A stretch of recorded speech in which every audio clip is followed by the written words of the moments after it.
Welcome everybody! Today we play an interactive Dungeons & Dragons adventure where you, the viewer, can decide what our heroes do. The first few viewers to scroll down and add an idea in the video comment section will change the course of our adventure. The most popular ideas will decide the choices our heroes make among the multiple choices available in the game. The light from the dying fire is dim and the shadows are thick. No doubt whoever is coming into the room will not have their eyes adjusted to this low light. They will be nearly blind. Using the shadows to your advantage, you crouch down in the far corner, most sheltered from the fire-lit stone still. The door opens and you see a massive frame of what must be the captain. The prostitute you saw on his lap earlier has her arm draped around him. As soon as the door is shut, the woman untangles herself. "How long has it been since you and I have spoken?" she says. The captain sits heavily on the bed. "2 moons at least," he says. "Too long." The smaller shadow of the woman flits over and nestles on the bed next to him. They are about 4 meters from you. Now in the front of the hearth, you can see their faces in the red glow. The prostitute is smiling faintly at the fire. She does not remind you of the bored woman you saw earlier on the captain's lap. "So, what do you have for me, Mila?" asks the captain. "Always straight to the mark," Mila says dryly. "Where to begin?" "The priest of Anathea, Moriel. What about him?" "Oh yes, him," she says. "He asked for me in particular. When he had me alone, he asked about Eniexis." "Eniexis the wizard? Godslayer?" asked the captain. "Yes, that's what they call him now," chuckles Mila. "I knew him only as Ghost, what we call him when we were all children on account of how pale he was. Anyways, yes, Moriel the priest asked about the Godslayer. I told him that I last saw him in Newgate. Godslayer slew Gorgon for a ring that shielded him from tracking spells, didn't he?" says the captain. "You told him Gorgon had this ring." Mila's face hardens and stares into the firelight. With only a deep shadow to hide you, you hope that the fire is dying faster than their eyes are adjusting. "Do not worry, child. I will not tell of what you said. I have many contacts, and I already know this story," says the captain. "Let me just say that I gave Godslayer, what knowledge I could," says Mila, "and I am not saddened by Gorgon's passing." "Anything else?" asked the captain. "The priest asked if I had been intimate with the Godslayer. We had not. As I said, we were childhood friends. When I told him that I had not, he seemed disappointed. Also, the priest and I did not do business of a physical sort," she says. "No surprise. A follower of Aletheia can only consort carnally with another of their faith," says the captain. "Yes, I know. But what was strange is that he prayed to Anathea while he touched my body, my neck, my hands, my face. The prayer was strangely worded, but I had the impression that he was trying to pull some essence of the Godslayer from me. He then prayed that a new god would rise in place of the evil one that had fallen. The fallen god was at the hands of the Godslayer," says the captain. "It makes sense that this priest would seek you out. You might be one of the last people to see the Godslayer before he left the city to fulfill his destiny." Mila shrugs. "I will tell you this because you are a clever woman, and I hope you might help me," says the captain as he stares into the embers of the fire. "That priest, Maria, went missing 4 days ago.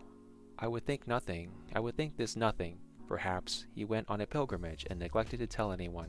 However, there are many powerful people looking for him. Indeed, the Duke has assigned his personal guard to the task." "Strange," says Mila. "He is not a high-ranking priest." From their questioning, I believe they are not so much seeking the man himself as they seek something he carries. "What?" asks Mila. "That's what I was hoping you might answer. Did he have any possession that you noticed? Jewelry?" Mila is silent for a long moment. "Only a chain around his neck. I presumed his holy symbol, as is the custom of Anathelian priests. But he did not disrobe, and so I did not see what the chain was attached to. There was something else. While he was praying over me, a voice. A voice. Whose voice? I do not know. Something playful, like a child. He told me to keep my eyes shut. There was a bright light, even though closed lids. I could see it."